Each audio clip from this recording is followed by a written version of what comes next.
పుస్తకం పేరు జార్జిరెడ్డి జీవన రేఖలు. అసలు శీర్షిక జీనా హైతో మరణా సీఖో. రచయిత కాత్యాయని. జార్జిరెడ్డి జీవన రేఖలు అధ్యాయం 1. 1972 ఏప్రిల్ 14వ తేదీ. సాయంత్రం 4 కావస్తోంది. హైదరాబాదులోని ఉస్మానియా యూనివర్సిటీ ఆవరణ విద్యార్థులతో సందడిగా ఉంది. యూనివర్సిటీ లైబ్రరీలోంచి 25 ఓ యువకుడు వెలుపలికొచ్చాడు. 5.5 అడుగుల ఎత్తు, తెల్లని దృఢమైన శరీరం, చురుకైన కళ్ళు, నల్లచారలున్న గోధుమ రంగు షర్టు, బ్లూ కలర్ జీన్స్, నడుముకు వెడల్పాటి బెల్టు ధరించాడు.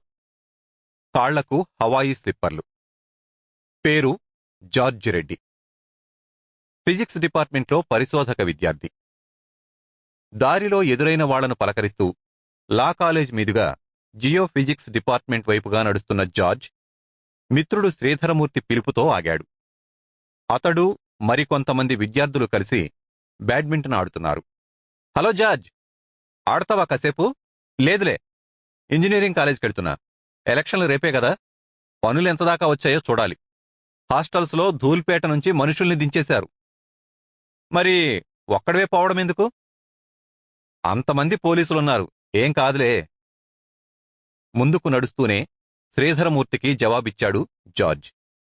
యూనివర్సిటీ వాతావరణం పైకి మామూలుగానే కనబడుతున్నా లోలోపల గూడు కట్టుకుంటున్న ఉద్రిక్తత విద్యార్థులందరికీ తెలుస్తూనే ఉంది. అది ఏ క్షణాన ఏ రూపంలో బద్దలవుతుందోనన్న ఆందోళన వాళ్లను ఉక్కిరిబిక్కిరి చేస్తోంది. అది హఠాత్తుగా ముంచుకొచ్చిందేమీ కాదు. 2 విద్యార్థి బృందాల నడుమ 2-3 ఏళ్లుగా ప్రారంభమైన వివాదాలు గత ఏడాది జరిగిన విద్యార్థి సంఘాల ఎలక్షన్ల నాటికి గాలివానగా మారాయి. ఇక ఇప్పుడు రాబోతున్న తుఫాను ఎంత ఉధృతంగా ఉండబోతుందో ఎవరి అంచనాలకు అందడం లేదు. ఉస్మానియా యూనివర్సిటీలోని విద్యార్థి సమూహాన్ని పరస్పర విరుద్ధమైన 2 రకాల రాజకీయ భావజాలాలు ప్రభావితం చేయసాగాయి.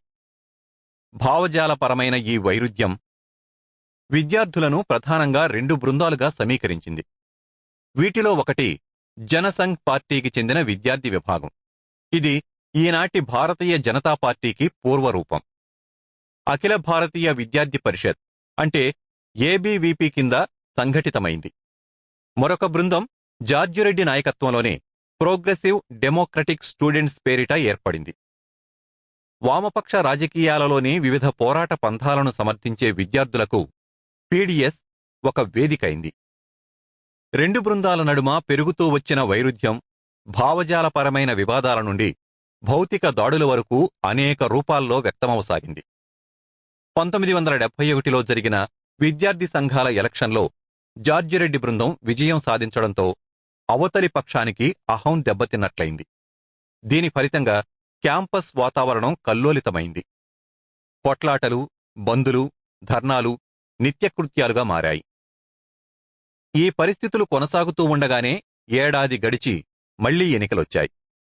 ఏప్రిల్ 15వ తేదీ జరగబోతున్న ఇంజనీరింగ్ కాలేజీ ఎన్నికల ఏర్పాట్లను పర్యవేక్షించడంలో జార్జి తలమునకలుగా ఉన్నాడు. అతని తమ్ముడు సిరిల్ రెడ్డితో పాటు మరికొందరు సన్నిహిత మిత్రులు కూడా ఇంజనీరింగ్ కాలేజీ విద్యార్థులే. యూనివర్సిటీ ఎన్నికలు పరోక్ష ఎన్నిక విధానంలో జరిగేవి. ముందుగా ప్రతి కాలేజీలోనూ విద్యార్థులందరూ కలిసి తమ రిప్రజెంటేటివ్ను ఎన్నుకుంటారు. 2వ దశలో ఈ ప్రతినిధులందరూ కలిసి ఎగ్జిక్యూటివ్ పదవులకు ప్రతినిధులను ఎన్నుకుంటారు. ప్రస్తుతం జరగబోతున్న ఇంజనీరింగ్ కాలేజీ ఎన్నికల్లో పీడీఎస్ ప్రతిపాదించిన అభ్యర్థికి పోటీగా లఖన్ సింగ్ అనే విద్యార్థిని నిలబెట్టింది ఏబీవీపీ.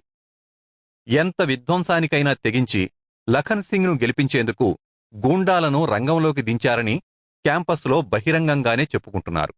తొలి హెచ్చరికగా ఫిబ్రవరి 24వ తేదీ రాత్రి జార్జిరెడ్డిపై దాడి చెయ్యడమూ, అతడు కొద్దిలో మృత్యువు నుండి బయటపడడమూ కూడా జరిగింది. ఇంత ఉద్రిక్తత నడుమ ఏమీ పట్టనట్టుగా నిర్భయంగా తిరిగే జార్జిని చూస్తుంటే మిత్రులకు ఆందోళనగా ఉంది.